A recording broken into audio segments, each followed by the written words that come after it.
Space LLB या चॅनलमध्ये आज आपण पाहणार आहे application for substitution of authorise representative on record. हे ॲप्लिकेशन कशामध्ये देत असतात आणि याचे उपयोग काय आहे ते आपण पाहणार आहे या व्हिडिओच्या माध्यमाने।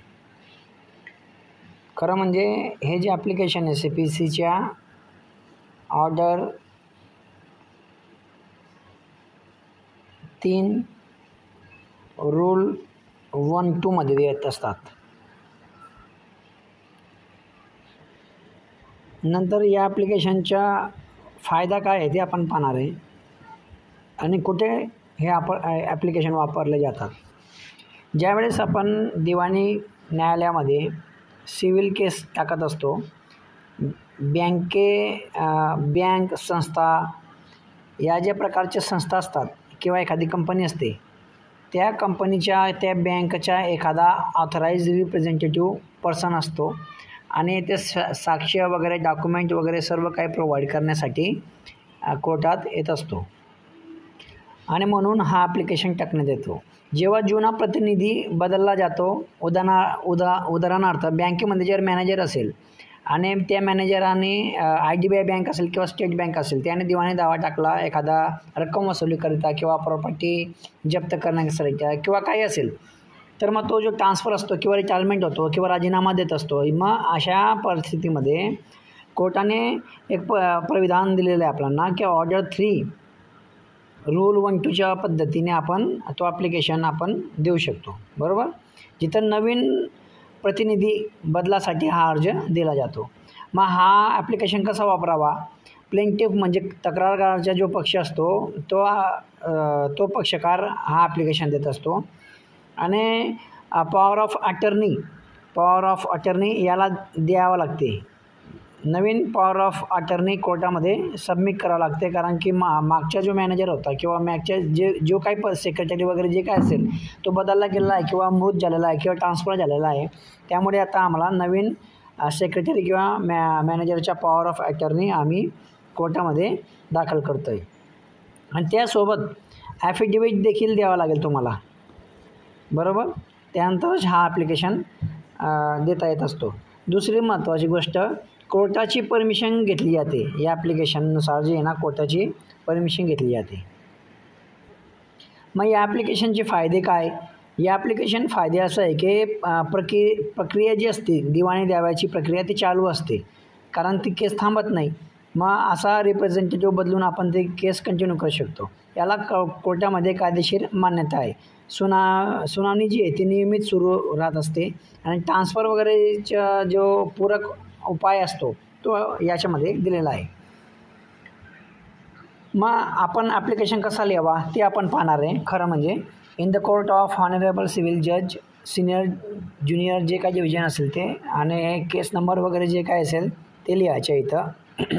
In the matter of company name हा प्लेंटिफ आहे। प्लेंटिफ माझी पेन वर्किंग करत नाही त्यामुळे ठीक आहे।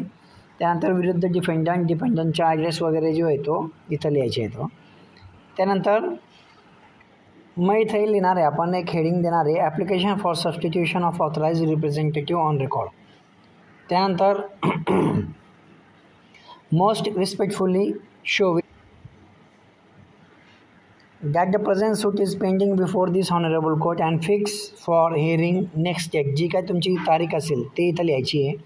that the plaintiff is a company, bank वगैरे जे काय असेल ते इथं मेन्शन करायचे आहे। and was initially represented in this suit by its authorized representative Mr. XYZ, जे काय नाव असेल ऑथराइज एजंट त्याचे नाव इथं रिप्रेझेंटेटिव्ह त्याचे नाव लिहायचे आहे, based on duly executed power of attorney. that the said Mr. previous authorized representative इथं नाव लिहायचे आहे, has now been transferred and is no longer in position to continue as authorized representative in the present case। that the plaintiff has appointment Mr. ABC, जे काय नाव असेल त्याचे नाव इथं लिहायचे आहे, presently working as a designation at office, address वगैरे जे काय असेल ते इथं लिहायचे आहे, as its new authorized representative by executing a valid power of attorney in his favor। that the said power of attorney authorized Mr. ABC, जे काय असेल नवीन authorized representative, to appear act and depose in the present proceeding.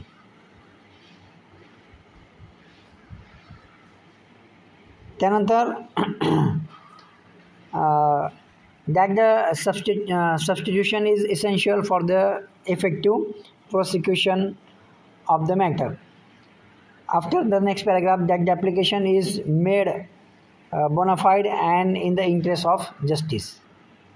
एवढं लिहून आपण मग पुढे लिहायचे, prayer द्यायची. ते सर्व लिहून झाल्यानंतर it is most respectfully prayer that this honourable court may graciously be pleased to allow this application and substitute Mr. ABC in the place of Mr. XYZ as the authorized representative of the plaintiff in the present to pass any other further order as may be deemed just proper in the facts and circumstances of the case. Place date जे काय असेल ते इथं लिहायचे आणि त्यानंतर ॲडव्होकेटचं जे काय असेल ते इथं लिहायचे आणि मग हा ॲप्लिकेशन सबमिट करायचे. हा ॲप्लिकेशन देताना तुम्हाला काय करायचे आहे, व्हेरीफाईड बी करून घ्या, व्हेरिफिकेशन बी करून घ्यायचे आहे आणि सोबत ॲफिडेविट पण द्यायचे आहे या ॲप्लिकेशनसोबत. तर नक्कीच मला वाटतं तुम्हाला या जे ॲप्लिकेशन आहे त्याच्यामुळे तुम्हाला नक्कीच फायदा होणार आहे की ज्यावेळेस आपण बँकेकडनं एखादा केस खेळत असतो किंवा कंपनीकडनं किंवा सहकारी पतसंस्था वगैरे जे काय असेल त्याच्याकडनं जेव्हा आपण हे करत असतो तेव्हा आपल्याला सबस्टिट्यूशन किंवा रिकग्नाइज एजंट वगैरे आपण जे बदलत असतो त्या CPCच्या ऑर्डर 3 रूल 1-2 पद्धतीने बदलता येते. काय काय वेळेस का असतं अमेंडमेंट ॲप्लिकेशनची गरज असते, पण ते कशामध्ये असते ते थोडंसं या मजकुराच्या वेगळं आहे, ते आपण पाहणार आहे जर तशी परिस्थिती आली तर. जर तुम्हाला व्हिडिओ आवडला असेल तर लाईक करा, आवडला नसेल तर डिसलाईक करा आणि अशा पद्धतीचे तुम्हाला अजून काही ॲप्लिकेशन वगैरे लागत असतील तर मला सांगा, मी नक्कीच ॲप्लिकेशन प्रोव्हाइड करण्याच्या मदत करेल आणि कमेंटद्वारे मला सुचवा. ओके, धन्यवाद.